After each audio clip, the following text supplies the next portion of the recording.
오늘 우리가 함께 봉독해 본 이 본문 말씀 가운데는 이 복음과 그리고 바울 사도 자신이 어떤 관계인가에 대해서 자기 고백적으로 설명을 하고 있는 내용이라는 것을 아마 느끼셨을 것입니다. 이 말씀을 통해서 우리들은 바울의 인간성과 그리고 사도로서의 그의 인품을 짐작해 볼 수 있는데요.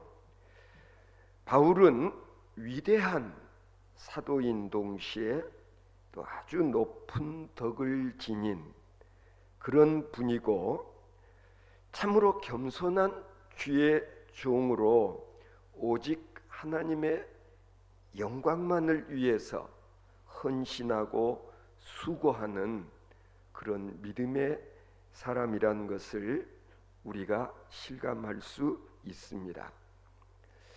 오늘 본문 말씀 가운데 바울이 자신을 복음 전파하는 일에 어떤 역할을 하도록 주님께로부터 부름을 받았는가 하는 것을 우리가 한 5가지 정도로 이렇게 정리해 볼 수 있을 것 같습니다.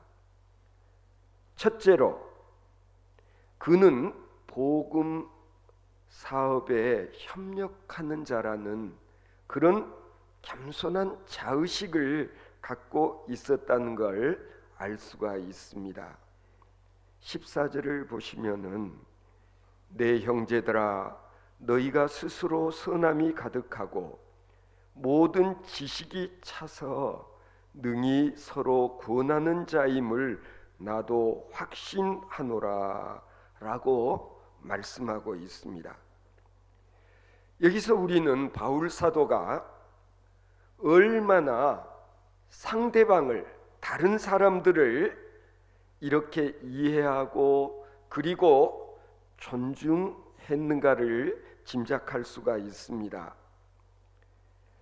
바울은 자기가 굳이 설명하지 않아도 로마 교인들 서로 진리를 가르치고 구원하여서 예수 잘 믿고 그리고 신앙생활도 잘 하고 있음을 자신이 알고 있노라고 그렇게 말하고 있습니다.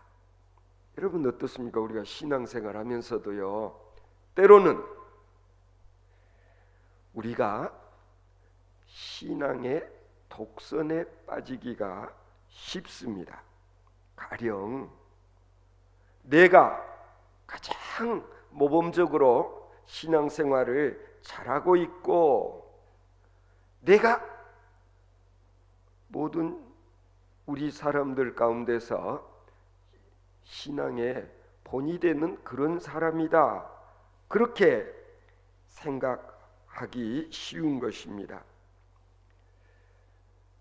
내가 믿음 생활을 다른 사람들보다 잘한다 라는 이런 생각들, 어쩌면 이것이 교만이고 그리고 사탄의 유혹에 이끌려서 우리가 이런 시험에 빠지기가 쉬운 것입니다. 우리가 신앙생활을 하면서 가끔 느끼는 거 있지 않습니까? 다른 사람들과 내가 좀 다르다, 이렇게 신앙의 노선도 좀 다른 것 같고 사고방식이라든지 아니면은 나는 성수주의라는 거나 11조 생활하는 거나 나는 완벽한데 왜 저 사람은 저렇게 신앙생활하는지 모르겠다 라는 그런 생각이 들 때가 있는 것입니다. 사실 신앙생활의 교만이라고 하는 것이 이런 데서부터 비롯되는 것입니다. 오늘 본문을 읽어보면 적어도 바울 사도께서는 일단 로마 교회 교인들의 신앙생활이 엉성한 부분도 있고, 그리고 마음에 들지 않는 그런 구석이 왜 없었겠습니까? 나름대로 꼬집고 비판할 수 있는 그런 여지가 얼마든지 있었을 것입니다. 그리고 자신이 사도로서 그런 로마 교인들을 책망하고 꾸짖고 그리고 권면하려 들면은 얼마든지 그럴 수 있는 입장이었습니다. 그러나 바울은 신앙적으로 겸손함을 잃지 않고 있는 것을 볼 수가 있습니다. 로마 교인 여러분들이 충분히 서로 권면하며 신앙생활을 잘 할 수 있으리라고 나는 확신합니다. 여러분들을 믿습니다. 그런 뜻이에요. 그런데 왜 내가 여러분들에게 그러면 이런 편지를 쓰는가? 지금 이 로마서라는 것은 바울 사도가 로마 교회 교인들에게 써보낸 편지 아닙니까? 오늘 15절을 보면은요, 내가 너희로 다시 생각나게 하려고 하나님께서 내게 주신 은혜로 말미암아 더욱 담대히 대략 너희에게 썼노니 그랬습니다. 무슨 얘기입니까? 로마 교인들이 이미 들어서 알고 있는 복음, 그리고 깨달은 복음을 바울 사도의 이 편지를 읽으면서 생각나게 하고자 하는 데 있다라는 거예요. 내가 여러분들에게 쓴 이 편지를 읽으면서 여러분들에게 신앙생활의 이런저런 것들에 대해서 생각할 수 있도록 하고자 한다, 그런 뜻 아니겠습니까? 다시 말씀드리면 하나님께서 자기에게 주신 은혜를 여러분들에게 더해주고 싶다, 여러분들과 함께 나누고 싶다, 그런 말씀이죠. 우리는 누구나 다 나름대로의 경험한 신앙이 따로 있기 마련입니다. 어느 분도 나름대로 간증거리가 있다는 얘기예요. 다른 사람들이 경험해 보지 못한 신앙의 체험이 있다. 그래서 지난번에도 백종만 집사 여기에서 간증을 했고, 또 다음 주일에는 우리 장미경 집사님 또 조카가 와서 간증을 하게 될 터인데요.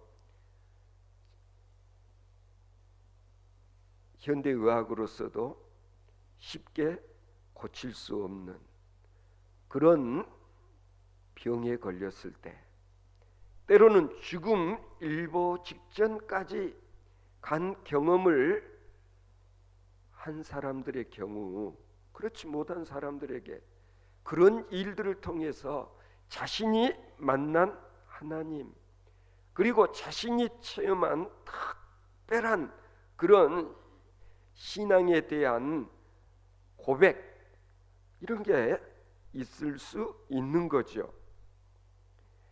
하나님께서는 우리 각자에게 다 제각기 다른 그런 은혜를 베푸시기 때문에 내가 받은 은혜를 다른 사람들과 나누고자 하는 그런 마음, 지금 바울 사도는 그런 마음가짐으로 이 편지를 쓴다는 거예요. 하나님께서는 내게 주신 은사가 있고, 또 여러분들에게는 하나님께서 여러분들에게만 주신 그런 은사도 있음을 인정하는 것입니다.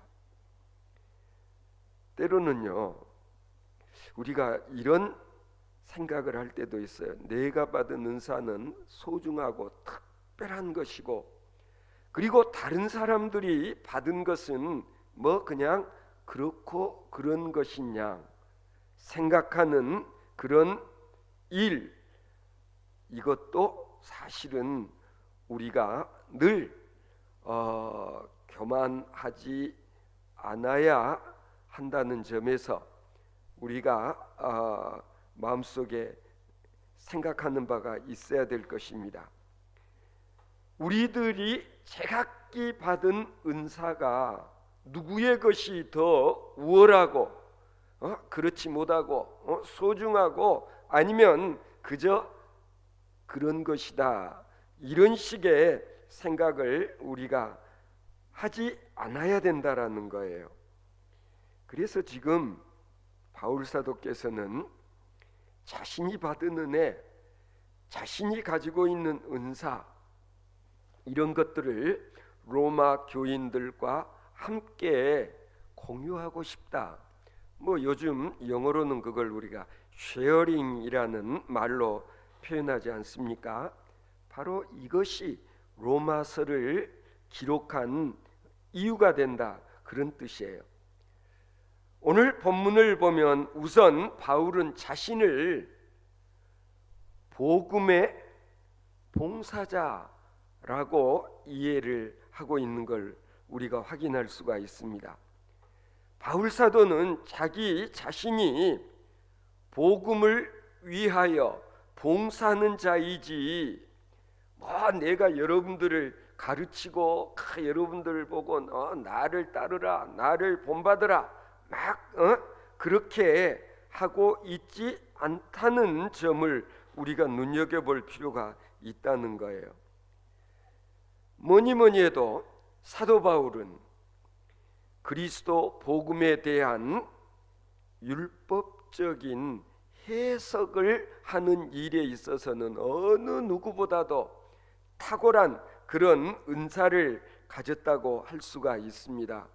이미 여러 차례 말씀드렸습니다만 바울 사도는 유대인이면서도 그리스 로마의 시민권을 갖고 있었고 요즘식으로 이야기하자면은 헤브라이즘은 말할 것도 없고 헬레니즘에 관한 그런 교육, 그런 철학, 그런데 정통했기 때문에 그런 실력을 가지고서 이 구약 성경 율법을 복음과 엮어 이렇게 해석하는 일만큼은 예수님의 12 제자 가운데서 바울 사도를 능가할 사람이 없다는 것, 우리가 다 알고 있는 일 아닙니까?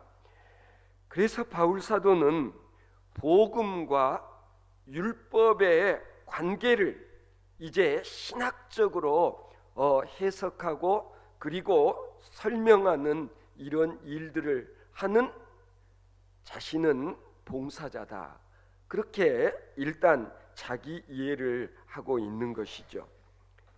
두 번째로는 바울 사도는 스스로를 그리스도의 일꾼이라고 그렇게 이해를 합니다. 여러분 16절을 보시면은요, 이 은혜는 곧 나로 이방인을 위하여 그리스도 예수의 일꾼이 되어 하나님의 복음의 제사장 직분을 하게 하사 이방인을 제물로 드리는 것이 성령 안에서 거룩하게 되어 받으실 만하게 하려 하심이라. 바울 사도, 사울이 바울이 되고 자기가 주의 종 사도가 된 이유가 바로 여기에 있다라는 거예요. 여기서 바울은 자신을 예수님의 일꾼으로 그리고 그리스도의 종으로 그렇게 표현하고 있는 것을 볼 수가 있습니다. 여러분, 우리가 이 노예라고 하는 것은 주인이 시키는 일만 하는 사람들 아닙니까? 이 종 노예와 그리고 일꾼은 개념상 조금 차이가 있다는 걸 우리가 알 수가 있어요. 내가 주님의 일꾼이다라는 건 뭐냐면 기쁜 마음으로 즐거운 마음으로 내가 자발적으로 일을 하는 것은 일꾼이에요. 이건 노예와는 구별되어진다라는. 우리가 교회에서 봉사하는 일도 그러잖아요. 오늘 우리 조순회 권사님 기도하시면서도 그런 기도를 하였지만은 우리 교회 안에서 때로는 주방에서 때로는 예배 드리는 이런저런 일들을 위해서 우리 교회 이 구석 저 구석에서 헌신 봉사하는 그런 분들의 수고. 그런데 이게 꼭 이거 해라 누가 저거 해라 지시해서가 아니라 정말 내가 이 교회를 위해서 즐거운 마음으로 기쁜 마음으로 자원해서 일을 하잖아요. 제가 새벽기도 때도 말씀드렸습니다만 우리 임수연 집사님 같은 경우는 주일마다 수요일마다 때로는 수요일에 이제 새벽기도 시 차량 운행 봉사를 하시고, 그리고 이렇게 우리 교회처럼 이렇게 보면 천장에 등 하나 이렇게 고장 나 있는 게 없잖아요. 왜? 불이 안 들어오는 것만 있으면 바로 우리 임 집사님 사다리 놓고 작업을 해서 이런 작업을 하는데, 이건 뭐가 담임 목사가 이거 좀 하라고 막 지시를 하고 해서 하는 게 아니거든요. 자원하는 마음으로 주님의 몸된 교회를 위해서 헌신하는 하나님의 일꾼이다라는, 바울 사도는 지금 그런 개념으로서 자신이 그리스도의 일꾼임을 자임하고 있어요. 시켜서가 아니라 자원하는 마음으로, 마지못해서 억지로가 아니라 즐겁고 기쁜 마음으로 봉사한다라는 것. 이게 바로 그리스도의 일꾼이다 그런 뜻이에요. 세 번째로는요, 바울은 스스로를 하나님의 손에 들리어 사용되어지는 쓰여지는 그릇이라고 그렇게 생각을 하고 있는 걸 알 수가 있어요. 다시 말씀드리자면 하나님께서 나를 들어 쓰신다. 하나님이 나를 당신의 그릇으로 사용하신다라는 그런 의미의 말씀이 오늘 18절에 보면은요, 그리스도께서 이방인들을 순종하게 하기 위하여 나를 통하여 역사하신 것 외에는 내가 감히 말하지 아니하노라. 그 일은 말과 행위로 표적과 기사의 능력으로 성령의 능력으로 이루어졌으며 그리하여 내가 예루살렘으로부터 두루 행하여 이렇게 말씀하고 있지 않습니까? 여기서 우리가 분명히 알아야 할 것은 뭐냐면은요, 예수를 믿는다는 것이 무엇이냐? 그것은 예수님의 말씀에 순종하고 그리고 예수님의 말씀을 널리 전하는, 소위 전도하는 것, 그렇잖아요. 지금 바울 사도는 예수 그리스도를 주로 고백하도록 먼저 믿는 자가 그렇지 않는 자들에게 권면을 하는 이런 일, 이게 바로 전도하는 거 아니겠어요? 주는 그리스도시요 살아계신 하나님의 아들이시며 우리의 구세주이시라는 것을 모르고 있는 사람들에게 이렇게 전하는 그런 일들이 바로 전도하는 것 아니겠어요? 바울 사도께서는 바로 이런 일들을 하는 데 있어서 자기는 이방인들에게 복음을 전하는 이런 일을 하도록 하나님께서 자기를 쓰신다, 자기를 사용하신다, 나는 그런 일을 하도록 부름을 받은 사도라는 것을 분명히 인식하고 있음을 오늘 말씀을 통해서 우리는 확인하고 있는 거예요. 때로 우리 목회자들도 가끔은 좀 오버할 때가 있다고 그럴까요? 착각할 때가 있다. 여기에 있는 이 성도들, 이 교인들은 나의 약물이다. 나는 이 양을 내가 이끄는 목자다. 틀린 말은 아니지만은, 그러나 보다 더 정확하게 이야기하자면 이건 내 양이 아니에요. 이건 하나님의 양, 이건 주님의 양무리들이고, 우리 교역자들은 이 주님의 양무리를 이끄는, 보살피는 그런 직분을 위임받은 것에 지나지 않는 것이죠. 그러니까 내 양이다, 이런 말은 이것은 적합한 그런 말이 아니라는 걸 바울 사도는 분명히 알고 있었다는 걸 오늘 본문을 통해서 우리가 확인할 수 있을 것 같아요. 네 번째로는 바울은 자기를 개척자라고 그렇게 여기고 있음을 알 수가 있어요. 20절을 보시면은요, 또 내가 그리스도의 이름으로 부르는 곳에는 복음을 전하지 않기로 힘썼노니 이는 남의 터위에 건축하지 아니하려 함이라. 이 말씀 가운데 느껴지는 건 뭐냐면은요, 바울 사도는 자기 스스로를 개척자라고 그렇게 인식을 하고 있어요. 자신은 어디까지나 예수의 이름이 전해지지 않는 그런 곳에서만 복음을 전하겠다. 무슨 뜻이에요? 이미 복음이 전해져 있는 그런 곳에 가서 내가 굳이 복음 전하는 일을 할 필요가 없다라는 거예요. 그러니까 아직도 복음이 전해지지 않는 그런 곳. 그래서 가령 예를 들어서 선교사들의 경우가 대부분이 그렇지 않습니까? 이번에 우리 박성규 장로님, 조점희 권사님 태국 선교지를 방문하고 또 왔지만은 이 산악지대에 있는 원주민들, 이분들은 전혀 복음과 접할 수 있는 기회가 없었는데 그곳에 박형규 선교사가 파송을 받아서 그곳에 가서 선교 사역을 함으로 인해서 지금은 교회가 여러 군데 세워지고 그리고 교인 수도 많이 불어나고 있는데, 굳이 그런 곳에 내가 가서 또 교회를 개척한다, 이런 일은 자기 적성이 아니다, 그런 말씀을 지금 하고 있는 거예요.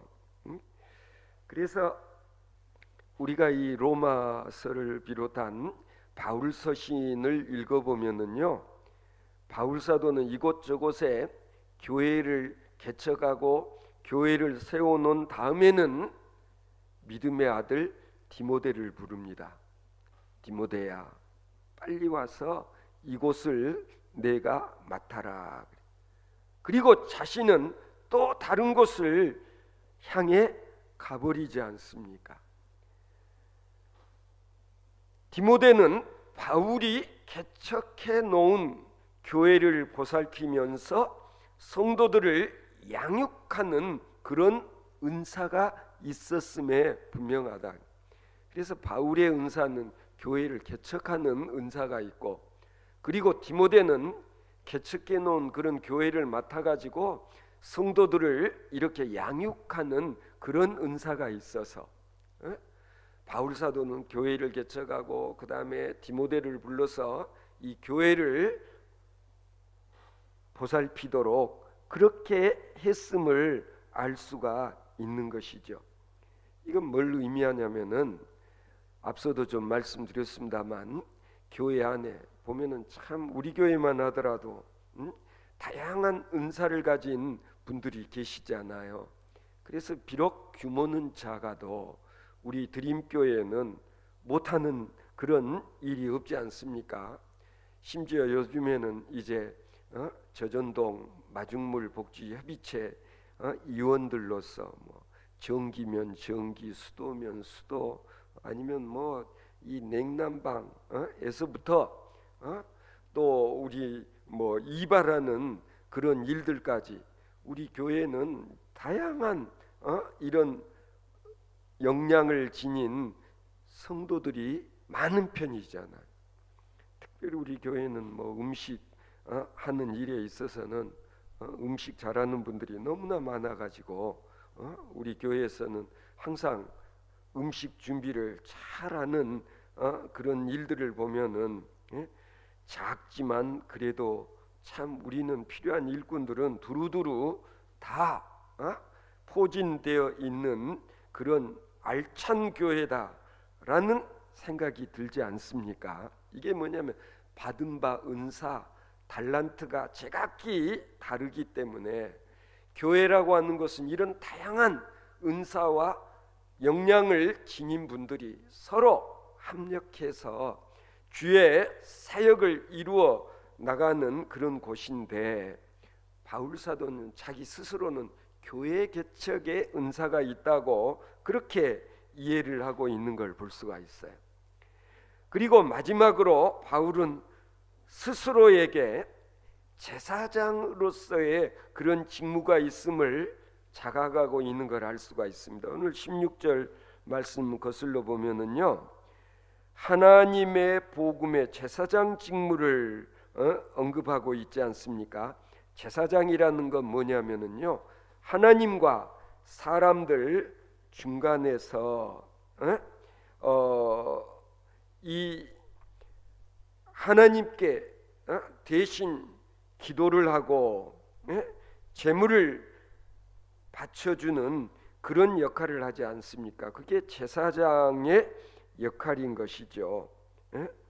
그런데 바울 사도는 생각하기를 주님께서 당신을 이방인들과 하나님 사이에서 바로 이런 제사장적인 그런 역할을 하도록 하기 위해서 자신을 사도로 택하시고 부르셨다라는 그런 의식이 있다는 걸 알 수가 있는 것이죠. 로마서 12장 1절에 보면 바울 사도께서 말씀을 하십니다. 너희를 권하노니 너희 몸을 하나님이 기뻐하실 거룩한 산 제사로 드리라 그랬어요. 특히 이방인들을 향하여서 이방인들이 하나님께 산 제사를 드리는, 자신들이 제물로 하나님께 바쳐지는 그런 일들을 하는 데 있어서 자신이 바로 제사장의 역할을 한다고 그렇게 인식하고 있는 것을 알 수가 있는 것입니다. 여러분 어떻습니까? 예수를 믿는다는 건 뭐냐?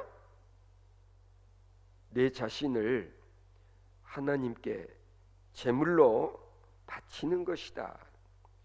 그래서 사도 바울은 이방인들이 예수를 믿고 그리고 죄악된 생활에서 벗어나 씻김을 받고 그리고 정결해지고 거룩해져서 깨끗한 제물이 되어 하나님께 드려지는, 바쳐지는 이런 일들을 하는 제사장의 직무를 자신이 행하고 있다라는 걸 오늘 본문을 통해서 우리가 확인할 수 있는 것입니다. 여러분은 어떻습니까? 하나님께서 여러분들을 왜 이곳으로 부르셨다고 생각하십니까? 바울 사도께서 이렇게 자기 자신의 역할, 자기 자신의 직무에 대한 이런 여러 가지 이해를 하고 있는 것과 마찬가지로 우리들도 나름대로 하나님께서 나를 어떤 일에 쓰시기 원하시는가, 나는 주님의 사역을 하는 데 있어서 어떤 일들을 나로 감당하게 하기 위해서 하나님께서 나를 장로 되게 하시고 권사 되게 하시고 집사 되게 하시고 그리고 우리 드림교회의 성도가 되게 하셨을까를 생각하면서 우리도 나름대로 이런 고백을 할 수 있어야 되지 않겠습니까? 이방인을 구별하여 하나님께 드리는 내가 제사장 직무를 맡았노라 라고 바울 사도가 말씀했던 것처럼 나도 가만히 할 수 있는 그런 일들로 한 영혼 한 영혼을 하나님 앞으로 인도해내는 전도인으로서의 사명, 전도 사역을 감당하는 하나님의 일꾼이라는 그런 분명한 의식이 있어야 될 것입니다. 우리도 바울사도처럼 주님께서 나에게 맡겨주신 사명이 무엇인가를 잘 헤아려서 주님의 일꾼으로서의 소임을 충성되이 잘 감당하는 저와 여러분들 되어질 수 있기를 바랍니다.